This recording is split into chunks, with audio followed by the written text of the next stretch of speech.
నమస్తే అండి. నేను మీ చంద్రిక. అందరూ ఎలా ఉన్నారు? నేనైతే చాలా బాగున్నాను. మీరు కూడా బాగుండాలని మనస్ఫూర్తిగా కోరుకుంటున్నాను. సో, ఈ వ్లాగ్ వచ్చేసి ట్యూస్‌డే వ్లాగ్ అండి. వైకుంఠ ఏకాదశి రోజు తీసిన వ్లాగ్ అనమాట. సో, ఈ వీడియోలో వచ్చేసి నేను పూజా విధానం ఎలా చేసుకున్నాను అనేది మీకు ఈ వీడియోలో చూపిస్తాను. సో, ఉదయం అయితే 4 గంటలైతే టైం అవుతుంది. సో, లేచిన వెంటనే ఇల్లు మొత్తం శుభ్రం చేసి మాపైతే పెట్టేశాను. అలాగే బయట కూడా మాపైతే పెట్టేసుకున్నానన్నమాట. తులసి కోటనైతే పసుపు రాసుకొని కుంకుమ బొట్లయితే పెట్టేసుకున్నాను. ఆ తర్వాత అష్టదళ పద్మ ముగ్గైతే వేసుకున్నానన్నమాట. సో, అదేవిధంగా గడపకు కూడా పసుపు రాసుకొని కుంకుమ బొట్లయితే పెట్టేసుకున్నానన్నమాట. గుమ్మం ముందు ఇలా సింపుల్‌గా ముగ్గైతే వేసుకుంటున్నాను. ధనుర్మాసం కదండీ! గీతల ముగ్గులైతే వేస్తారు. సో, నాకంత ఐడియా లేదనమాట ఆ ముగ్గులు వేయడం.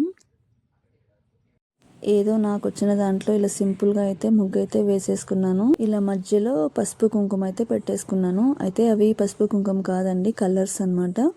సో, అవి ఇలా మధ్యలో పెట్టేసుకున్నాననమాట. చూడడానికి చాలా బాగుంటుందని చెప్పి.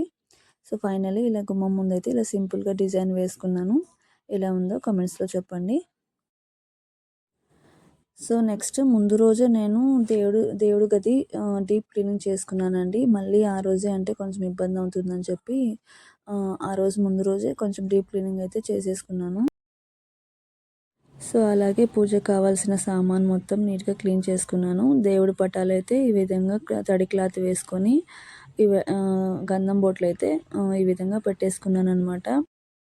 ఈ విధంగా బొట్టులు పెట్టిన తర్వాత దేవుడి గది ఎక్కడివక్కడ నీట్‌గా సర్దేసుకున్నాననమాట. నెక్స్ట్ ముందుగా అయితే తులసి కోట దగ్గర అలాగే గుమ్మం దగ్గర మొదటిగా దీపం అయితే పెట్టేసుకుంటున్నాననమాట. ఎప్పుడైనా సరే మనము దీపం కింద ఇలా తమలపాకు కానీ లేకపోతే ఒక ప్లేట్ కానీ పెట్టుకొని దీపారాధన చేసుకోవాలండి. దీపం కింద పెట్టి దీపారాధన చేసుకోకూడదు. నాకు కూడా తెలీదండి. నేను మొదట్లో అయితే అదే విధంగా పెట్టుకుంటూ ఉంటే నాకు ఎవరో చెప్పారనమాట. సో, అప్పటినుంచి నేను ఇలా తమలపాకు ఏదైనా పెట్టేసి పెట్టుకుంటాను. సో, నా పూజ అయితే గడప పూజ అయితే ఈ విధంగా చేసుకున్నాను.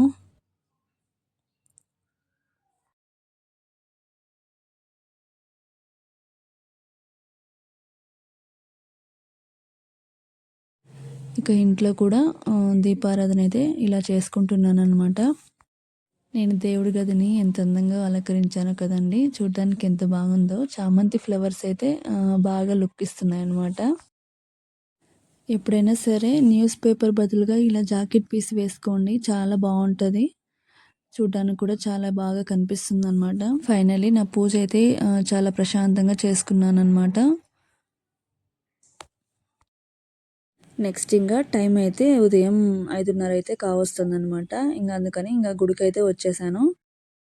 గుడిలో పూజ అయితే స్టార్ట్ అయిపోయిందేమో అనుకొని చాలా హడావిడిగా వచ్చాను. కాకపోతే స్టార్ట్ అవ్వలేదనమాట. సో, గోమాత రావడం కొంచెం లేట్ అయిందనమాట. అలాగా పూజ అయితే ఇంకా స్టార్ట్ చేయలేదు. వైకుంఠ ఏకాదశి రోజు ఉత్తర ద్వారం తెరుస్తారు కదండి. మొదటిగా గోమాతనైతే దర్శనం చేసుకుంటారు. ఎందుకంటే గోమాతలో ముక్కోడి దేవతలు ఉంటారు కదండి. అందుకని తొలి దర్శనం గోమాతకి జరుగుతుందనమాట.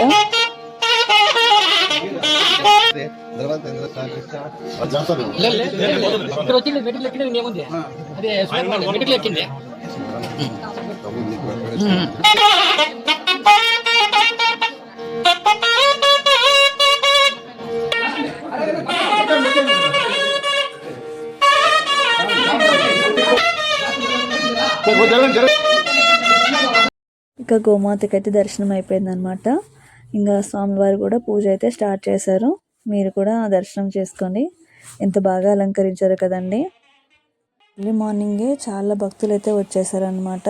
స్వామివారు కూడా చాలా ఓపికగా అందరికీ ఒక్కొక్కరిగా అర్చన అయితే చేయించారు. ఫైనల్లీ పూజ అయితే కంప్లీట్ అయింది. తర్వాత ఫైనల్లీ పూజ కంప్లీట్ అయిన తర్వాత స్వామివారి కింద వైపు నుంచి ఇలా ఒక్కొక్కరిగా నమస్కారం చేసుకొని దర్శనం అయితే చేసుకున్నారనమాట.